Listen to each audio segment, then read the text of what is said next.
जय हिंद। हमारे YouTube channel ज्ञान का सागर में आप सभी का हार्दिक स्वागत है। इस वीडियो की सहायता से आप पूर्ण वर्ग संख्या के बारे में जानेंगे। तो पूर्ण वर्ग संख्या क्या होती है, हमने यहाँ पे लिख दिया है। वह संख्या पूर्ण वर्ग संख्या होती है जो किसी संख्या का वर्ग हो। जैसे यहाँ पे दिया गया है, यहाँ पे देखिए एक, ये क्या है? पूर्ण वर्ग संख्या है।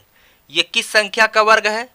जब हम एक का वर्ग करेंगे, वर्ग का मतलब होता है किसी संख्या को उसी में गुणा करेंगे, तो ये हो जाएगा घाते 2। 1 गुणे 1 बराबर 1 की घात 2, यानी 1 का वर्ग करेंगे तो 1 आएगा। जब आप 1 का वर्ग करेंगे तो 1 आएगा। तो ये जो 1 है ये पूर्ण वर्ग संख्या है। ऐसे देखिए यहाँ पे जब 2 का वर्ग करेंगे तो 4 आएगा। तो 4 क्या है? यह भी एक पूर्ण वर्ग संख्या है। 3 का वर्ग करेंगे तो 9 आएगा। 9 भी एक पूर्ण वर्ग संख्या है। 4 का वर्ग करेंगे 16 आएगा। 16 भी एक पूर्ण वर्ग संख्या है। ऐसे 25 एक पूर्ण वर्ग संख्या है। 36 पूर्ण वर्ग संख्या है। 49 ये भी पूर्ण वर्ग संख्या है। 64 ये भी पूर्ण वर्ग संख्या है। 81 ये भी पूर्ण वर्ग संख्या है। ऐसे आप 10 का गुणा 10 में करेंगे तो 10 का स्क्वायर हो जाएगा, आएगा 100। तो 100 भी एक पूर्ण वर्ग संख्या है। तो यहाँ पे क्या लिखा हुआ है? वह संख्या पूर्ण वर्ग संख्या होती है जो किसी संख्या का वर्ग हो। जैसे लिख दें 12, 12 गुणे 12, तो 12 का वर्ग करेंगे, 12 का वर्ग यानी घाते 2, तो बराबर हो जाएगा 144। तो 144 ये क्या है? ये भी एक पूर्ण वर्ग संख्या है। अब दोस्तों हम आगे आपको बताएंगे कि पूर्ण वर्ग संख्या की पहचान कैसे की जाती है। तो आइए हम अगला टॉपिक आपको बताते हैं। किसी संख्या के अभाज्य गुणनखंडों में समान खंडों के जोड़े बनाने के पश्चात कोई संख्या दे दी जाए और आपसे पूछा जाए कि ये संख्या पूर्ण वर्ग संख्या है कि नहीं है, तो आप क्या करेंगे? सबसे पहले आप उसका अभाज्य गुणनखंड करेंगे। उसके बाद में जो अभाज्य गुणनखंड प्राप्त होगा उसमें जो समान गुणनखंड होंगे उनके आप जोड़े बनाएंगे।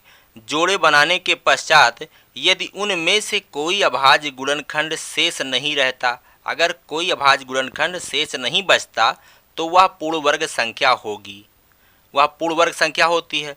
और यदि कोई अभाज्य गुणनखंड शेष बच जाता है तो वो पूर्ण वर्ग संख्या नहीं होगी। अब चलिए यहाँ पे एक उदाहरण लेते हैं। 144, क्या यह पूर्ण वर्ग संख्या है? आप इसे कैसे पहचानेंगे? तो सबसे पहले आप 144 का अभाज्य गुणनखंड करेंगे। तो 144 का यहाँ पे आप रफ में कर लेंगे।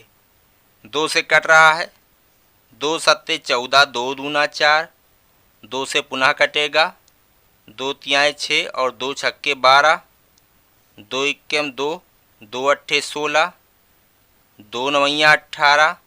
अब 3 से कटेगा, 3 तिरिक्का 9, पुनः 3 से कटेगा, 3 इक्केम 3। आप तब तक काटते जाएंगे जब तक यहाँ पे शेष 1 ना आए। तो 144 इसका अभाज्य गुणनखंड आया 2 गुणे 2 गुणे 2 गुणे 2 गुणे 3 गुणे 3, ये आया। अब यहाँ जो समान अभाज्य गुणनखंड है उनके युग्म बनाएंगे, उनका जोड़ा बनाएंगे। जैसे 2 का जोड़ा बनाएंगे, इन दोनों 2 का जोड़ा बनाएंगे, और ये जो दोनों 3 है इनका जोड़ा बनाएंगे। अगर इसमें कोई अभाज्य गुणनखंड शेष बच जाता तो ये पूर्ण वर्ग संख्या नहीं होती। अगर जोड़ा बनाने पर फिट बैठ जा रहा है, कोई अभाज्य गुणनखंड शेष नहीं बच रहा है, तो ये क्या होगा? ये एक पूर्ण वर्ग संख्या है। तो यहाँ पे लिखेंगे अतः 144 एक पूर्ण वर्ग संख्या है, एक पूर्ण वर्ग संख्या है।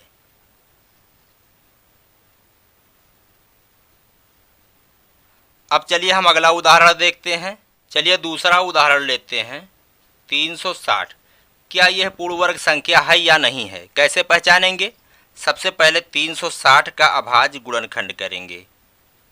रफ कर लेते हैं। 2 से कट रहा है, 2 इक्केम 2, 2 अट्ठे 16, 2 जीरो 0, 2 नवैया 18, 2 शून्यम 0, 2 45 सहीयम 90।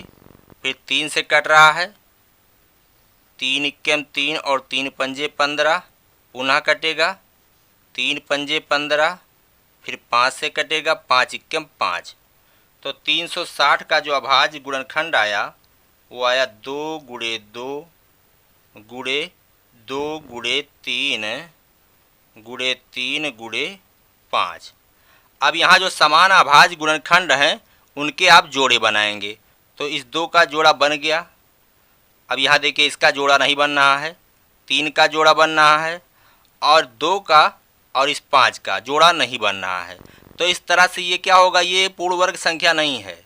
अगर शेष कोई बच जा रहा है, उनका जोड़ा नहीं बन रहा है, तो ये पूर्ण वर्ग संख्या नहीं हो सकती। तो यहाँ पे लिखेंगे अतः 360 एक पूर्ण वर्ग संख्या नहीं है, एक पूर्ण वर्ग संख्या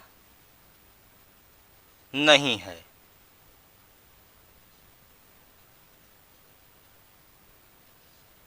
तो आप पूर्ण वर्ग संख्या की पहचान करना सीख गए होंगे। तो मैं उम्मीद करता हूं कि आपके समझ में आ गया होगा कि पूर्ण वर्ग संख्या क्या होती है। हम आपसे मिलेंगे अगले वीडियो में। कहते हैं जय हिंद, जय भारत।